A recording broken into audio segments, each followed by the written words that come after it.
लाज राखली या 3 फिल्म्सनी 2025 मध्ये मराठी इंडस्ट्रीची लाज राखली. 3 नंबरवरती आहे जारण ही मूवी. ही एक हॉरर मूवी आहे ज्यामध्ये एक राधा नावाचे कॅरेक्टर दाखवलंय जी खूप दिवसानंतर तिच्या गावी परत येते. गावामध्ये त्यांचा एक जुना वाडा असतो, त्यामध्ये एक भाडेकरू बाई राहत असते आणि तिला काळी जादू येत असते. आता ही गोष्ट जेव्हा त्या वाड्यातल्या लोकांना कळते तेव्हा ते लोक हिला घराबाहेर काढतात, पण जाता जाता ती वाड्यातल्या एका मुलीवरती जारण करते. ती लहान मुलगी दुसरी तिसरी कोणी नसून राधाच असते. आता राधा परत वाड्यामध्ये आल्यानंतर तिच्यासोबत असं काय काय होतं हे जाणून घेण्यासाठी तुम्हाला एकदा ही मूवी बघावी लागेल. ही मूवी आपल्याला स्लो पॉइझन देते, म्हणजे याचा पहिला हाफ तुम्हाला एवढा इम्पॅक्टफुल वाटणार नाही, पण याचा दुसरा हाफ तुम्हाला ट्रॉमा देऊन जाईल. मूवीच्या शेवटी असला खतरनाक ट्विस्ट आहे ना की तुमची फाटून हातात येईल. ही मूवी 6 जून 2025 ला रिलीज झाली होती आणि याचं बजेट अराउंड 5 करोड होतं आणि या मूवीने जवळजवळ 9 ते 10 करोडची कमाई केली. यामध्ये अमृता सुभाष यांनी वन साइड ऍक्टिंग केली. त्यांचे एक्सप्रेशन बघूनच अंगावरती काटा उभा राहतो. अनिता केळकर यांनी जे गंगोतीचं कॅरेक्टर प्ले केले ना ते पण हॉरिफाईंग होतं.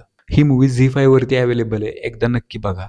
तर नंबर 2 वरती आहे माझी one of the favourite movie आता थांबायचं नाही. ही मूवी 1 मेला म्हणजेच महाराष्ट्र दिना दिवशी रिलीज झाली होती आणि ही मूवी बघताना माझ्या डोळ्यामधून पाणी आलं होतं. ही मूवी मुंबईमधल्या बीएमसी कामगारांच्या लाईफवरती आधारित आहे, ज्यांना आपण एरवी रस्त्याच्या खोदकामामुळे तुंबलेल्या गटारांमुळे शिवाय देत असतो. त्याच बीएमसी कामगारांना आपल्यामुळे या सिस्टीममुळे काय काय सहन करावं लागतं हे आपल्याला या मूवीमध्ये दाखवलंय.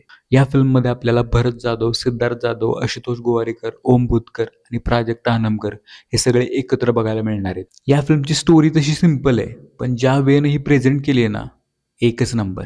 भरत जाधव यांना आपण जास्त करून कॉमेडी मूवीज मध्ये बघितलंय, पण यामध्ये त्यांनी एक सेन्सिटिव्ह कॅरेक्टर प्ले केलंय. त्यांच्या परफॉर्मन्स बद्दल बोलायचं झाल्यास माझ्याकडचे शब्द कमी पडतील.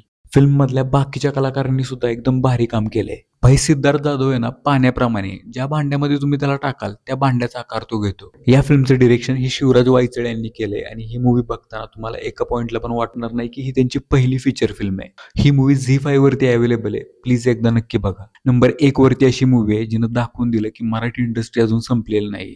तर मी बोलतोय 2025 मध्ये आलेल्या दशावतार मूवी बद्दल, जो आता ऑस्करच्या कंटेन्शन लिस्ट मध्ये सिलेक्ट झालाय. भाई ही गोष्ट आहे ना आपल्यासाठी खूप अभिमानाची. मला आहे ना दिलीप प्रभावळकर हे नॉर्मल ह्युमन बीन वाटत नाहीत. वयाच्या 81व्या वर्षी अशा फिल्म मध्ये काम करणं ज्यामध्ये ऍक्शन सिक्वेन्स हॅव्हिली इन्व्हॉल्ड आहेत, भाई हे सामान्य माणसाचं काम नाही. त्यासाठी तेवढं पॅशन असावं लागतं आणि ते आपल्याला त्यांच्या ऍक्टिंग मधून दिसतं. याची स्टोरी ही कोकणामध्ये सादर केल्या जाणाऱ्या दशावतार या लोककलेवरती आधारित आहे, ज्यामध्ये आपण बाबुली नावाचं कॅरेक्टर बघतोय ज्याला गावामध्ये होत असलेल्या दशावताराच्या कार्यक्रमामध्ये भाग घ्यायला आवडायचं. बाबुलीचं त्याच्या आजूबाजूला असलेल्या जंगलावरती प्रचंड प्रेम असतं. हे जंगल सुरक्षित राहण्यासाठी तो जंगलामध्ये असलेल्या राखणदाराची पूजा करायचा. पण एके दिवशी असं काहीतरी घडतं की ज्यामुळे बाबुलीची पूर्ण दुनिया बदलून जाते आणि साधी सरळ वाटणारी मूवी ऍक्शन आणि थ्रिलने भरून जाते. या फिल्म मधल्या सगळ्याच कलाकारांनी एकदम भारी काम केले. या मूवीचा बॅकग्राऊंड स्कोर आहे ना हा लिटरली खतरनाक आहे.